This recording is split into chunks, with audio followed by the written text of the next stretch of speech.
Hey everyone, Regal here, the part-time nerd, and I'm joined by J-Bones and C. Aiden. And if you notice, our setup's a little bit different here. I got a webcam. I'm talking on a webcam, and just below me... Can they see your face? They can actually see my face. I look beautiful. And just below me, there's this cactus frog thing. That's a representation of J-Bones. He My cactus. And just a little bit further down, that's C. Aiden there. That's his thief because, well, no creativity, but whatever. And so we're going to be talking about the latest patch that came out on December 10th. That was just the Tuesday that just happened yesterday from this recording. And we're going to go straight into what the biggest things that happened, of course. The living world, a very merry Winter's Day. So J-Bones, have you experienced any of the Winter's Day stuff? I've experienced as much as I can. The only thing I haven't done is the toy apocalypse because you need a full group to do it. I have done I've done some snowball mayhem where it's basically just capture the flag with a present instead of a flag. You can just join in and leave willy-nilly. There's no like real setup of the teams. I did the jumping puzzle, but I never actually did the jumping puzzle because, well, it's freaking hard. Just die all the time. And I'll have you know that you have to complete that one 20 times for the achievement. Yeah. And now, Seaden, have you jumped into any of these? Pardon? Seaden, have you jumped into any of these different little events? No, I mean, I did some of them last year, and I did the jumping puzzle maybe 3 times before I gave up.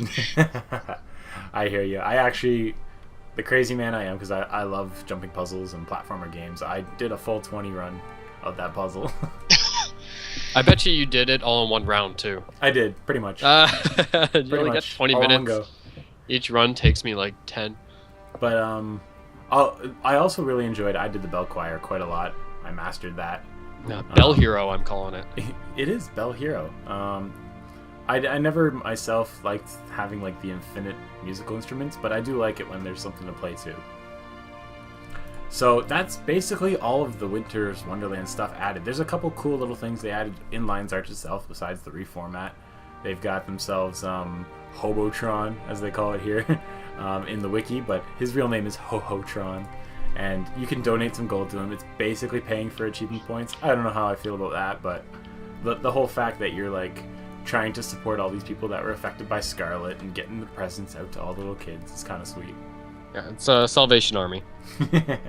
Salvation Army in a video game. Yep. But so I'm gonna go skip the rewards here and go straight to the second portion of the living world, which was The Nightmare Ends. I believe I dragged you into this stuff, J-Bones. Did a bit of it, yeah.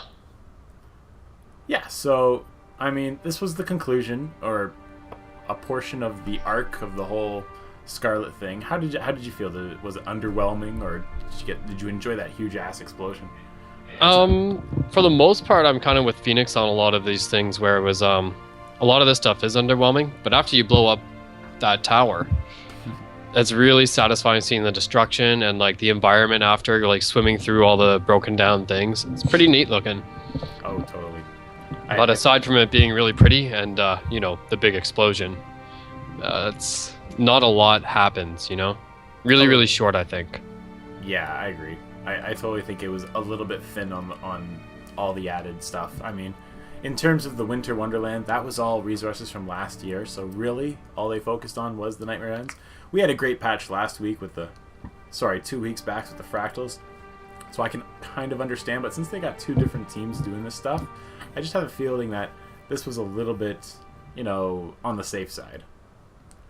But also what we got information from that was that Scarlet's not going anywhere. She's going to be around for the next 3-4 patches. How do you guys feel about that? Seaden?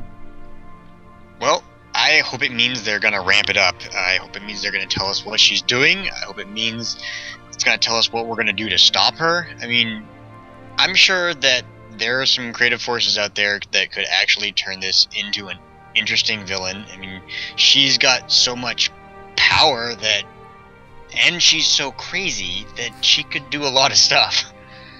I believe I refer to her as the Joker of the Guild Wars world. Makes sense. Yeah. More like Harley Quinn. More like Harley Quinn. Okay, so J-Bones, are you able to think up a crackpot theory of what's going to end up happening with Scarlet? Tell the truth, I never pay that much attention to the story of Scarlet. Wow. Yeah.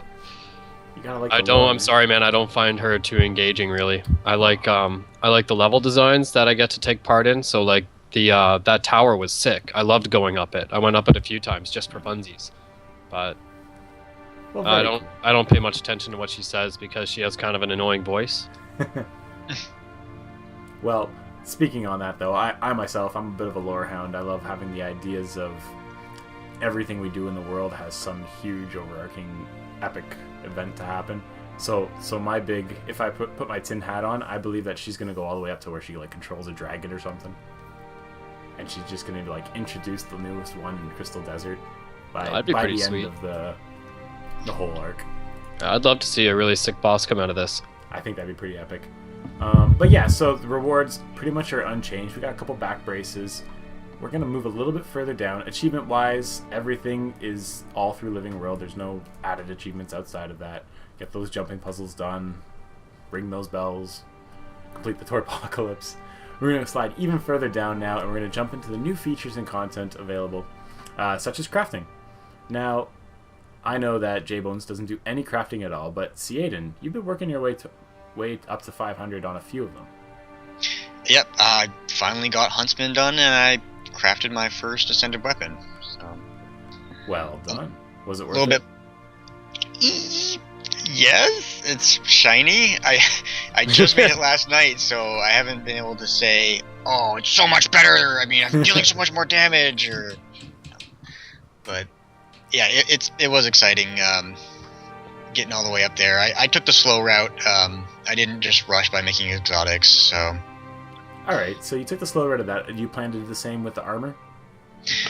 Depends if they're going to give us an option. I mean, the toxic living story gave us the maintenance oils and the sharpening stones that we could use to craft slowly up with a better gold return. We didn't have to sink so much into it in order to get our skills up. So Yeah. I don't know if they're going to give us that option with the rest of them. Just that time investment. Yeah.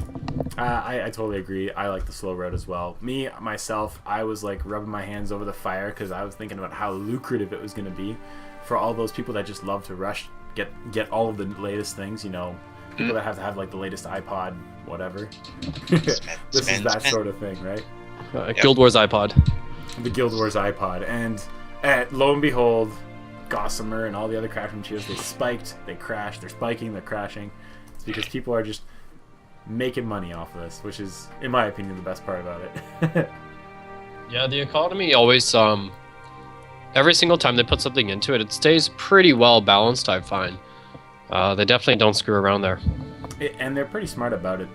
They've learned a lot of things from the years prior when it comes to those tier 6 materials and the like. Mm-hmm. They don't like make it super easy to get them anymore, where one of them becomes worthless at some point in time. But they don't make it impossible either, where one is just like worth hundreds of gold. Yeah. Okay, and so say you're not one of those people that want to grind out and get all that crafting material, or you hate crafting at all. Well, Ascended Armor can now drop anywhere that Ascended materials or other Ascended items can be found. Other loots off the Karka Queen and the like, all of that stuff is now giving you Ascended stuff. There's a bigger change going on that's actually going to be taking place across multiple patches, and that is the structured PvP. Now, we haven't done a Teach the Noob yet, J-Bones, but we're going to be getting into those soon.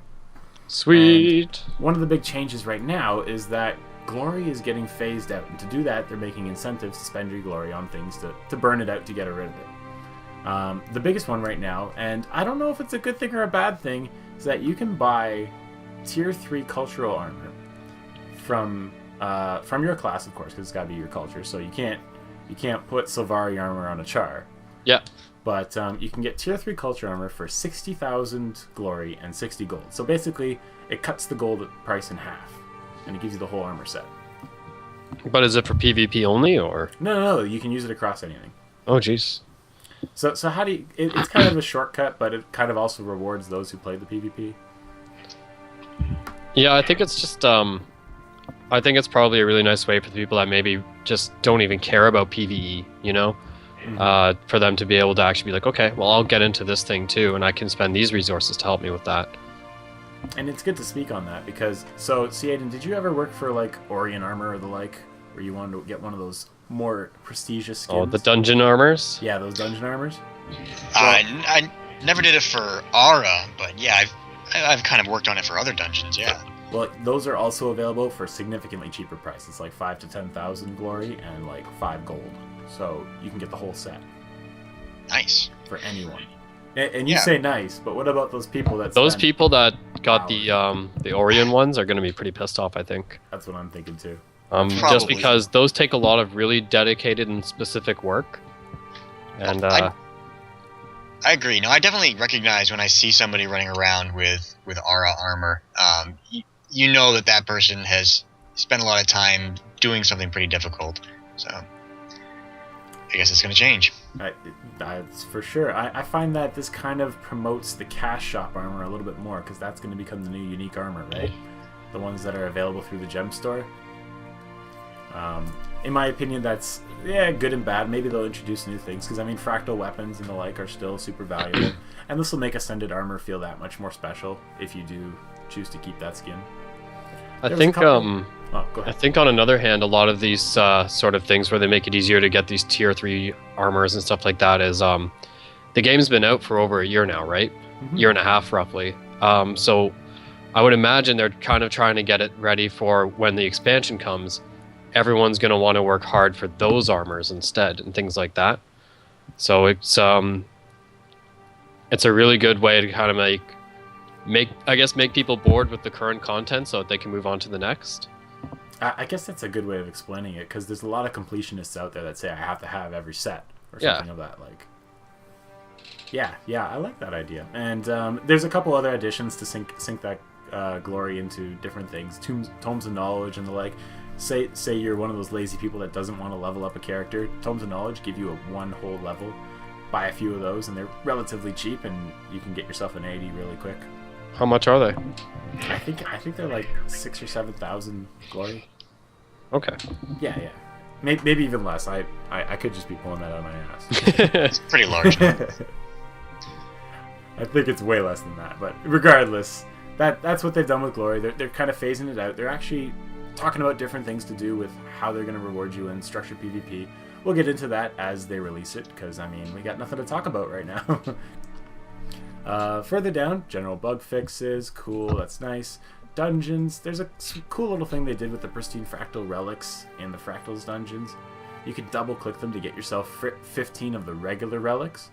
Now, if you've already got your rings, that's a great thing. If you don't have your rings or you want to select more, it's just another option, right? Similar to how they let you salvage ectos now and the like. Yeah, bug fix on mislock instabilities from fractals. Some professional skills. Okay, so every class got a unique healing skill. I myself, I play warrior quite a bit. I got a couple other classes, so I'll talk about my necromancer one a bit. But I'm going to pass it off to J-Bones. And what was the warrior one like to you? It was never really all that appealing, but that's just because I'm set up for signets. I think if I weren't, it would be a lot more useful to me because I like having the regen an awful lot. It really keeps me alive for a longer period of time instead of having to, reach over and smash that skill every now and again. Mm-hmm. But the skill itself seemed pretty sick. You're just invincible for, I think it's 3 seconds, and then you're just being healed the whole time. Or is it at the end of it? I can't remember. I didn't really use it. I'm pretty sure you have just absorbed the damage during those 3 seconds. Yep. And then you're just healed by the amount of damage you absorb? Yeah. So, I mean, if only one dude's hitting you, you're probably not going to heal that much. No, but if you're stuck in a crowd, like in World v. World or something like that, you're pretty much just invincible. For sure. And so, Ciaden, you want to talk about the thief one? Oh, I got a little bit to say about it. I still quite haven't figured it out how I can use it, but I know there are people out there that they're going to look at it and they're going to say, oh, I got this one. Because all the new healing skills, they all have trait synergy. They're all like a type. So I totally agree. Yeah, so the Thief's is Venom's, so any trait that buffs a Venom, it's gonna buff this healing skill. So yeah, there's gonna be a lot of builds that are gonna utilize it. So does this kind of promote, because Thief, when I think of the Thief, there's a lot of one-on-ones, a lot of individual play. Does this sort of promote that team environment? Because that's what I think from Venoms. Oh yeah, definitely. A lot of people are going to go into the trait where they share their Venoms. So that's not going to give the bulk of the healing, but it is going to give about a 700 per charge heal to 5 different people. So that's a very new thing for Thieves. Wow, yeah, that's interesting in the whole aspect of how they want people to play together and make these killer teams that are way more efficient than any one player could be. Me, myself, I'm going to talk about the Necromancer because I think that ability is leaning even further into that whole siphoning life and like vampiric. It's actually called, it's like vampiric signet, I believe it's called. And the design of it is that when you cast it, so just as itself when you're fighting, it lets you steal health. But when you cast it, it makes a mark on one opponent. And that opponent is going to get screwed because all of your teammates that take priority of the skill will siphon health from that enemy. And in my opinion, that's got like longevity to it, as well as it lets like your damage dealers, if you got some crit warrior or crit guardian or the like, right? It lets them stay alive just that little bit longer through that damage. Now I'm going to talk about one more because I think the Guardians one's a little broken. and that's 20% of all damage they do for I think like 6 seconds is turned into health. So if they do 1,000 damage, they gain 200 health. Guardians can crit for up to 4,000. That's a huge amount of health to be healing for 6 seconds straight. Especially if they're using a weapon that hits multiple targets. Yeah. I think... Doesn't it also heal allies at the end of it or something like that? Oh, I haven't checked it that far in, but... No, I don't think it does. It's powerful enough already. Maybe I was thinking of a different class then. But yeah, I think that's pretty insane. A couple other general things here. So we've gone through those healing skills. There's a few other available. So feel free to check them out yourselves. 25 skill points to unlock. It's cheap at this point in time. Easy to get skill points. General Immobilize can only stack 3 times now. Makes that duration quite a bit slower. Is that going to be relevant in SPVP, or like where are we going to see that matter? Immobilize. I have no idea where that's going to matter. I really don't. Probably World vs. World. Yeah, okay. I mean, less chain mobilizing. Yeah. We got some balance and bug fixes. There's a whole bunch of changes to each class, but each one is relatively minor, mostly designed to keep the synergies working together. So we're going to skip over those as well. And I think we're coming to the end of this patch. Ah, Thief, go away. I'm sorry. Excuse me. Yes, here we go. The style category of the gem store is being streamlined, and the following pieces will no longer be available, starting as December 17th. So they're taking a few things away from the gem store, trying to rotate out their stock, kind of like, you know, stores in real life do. They got their summer wares, they got their winter wares. I don't know how that works in Guild Wars, but that's what they've done. And as I said, that sort of has that whole infamy now that they've let all those dungeon pieces of armor become available. This stuff becomes that much rare, especially if they're taking it away from the shelves. And that's about it, guys. So thank you for joining me, J-Bones. Anytime, buddy. C-Aiden. Yep. And we have one important announcement, because there's been a bit of a change, if you noticed, as now I'm the hosting of PTN here, and that's Phoenix has decided to leave us. Wow. But I'm sure he'll pop in once in a while. He'll be around.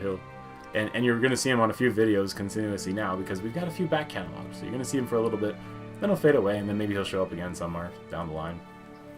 Well, I'm hoping he pops up on a few videos here and there. Yeah. Man's got a good voice. He does. And he's a lot of fun. Sure is. So he knows how to fill silence. We're sad to see him go a little bit. But he's not really gone. He's still in our hearts, right? Yeah. Still alive, don't worry, guys. He's still in G-Dub. And yeah, so thanks for listening in, and check us out again for more of our vids on our website, webpage, and all the other great things. Stutter.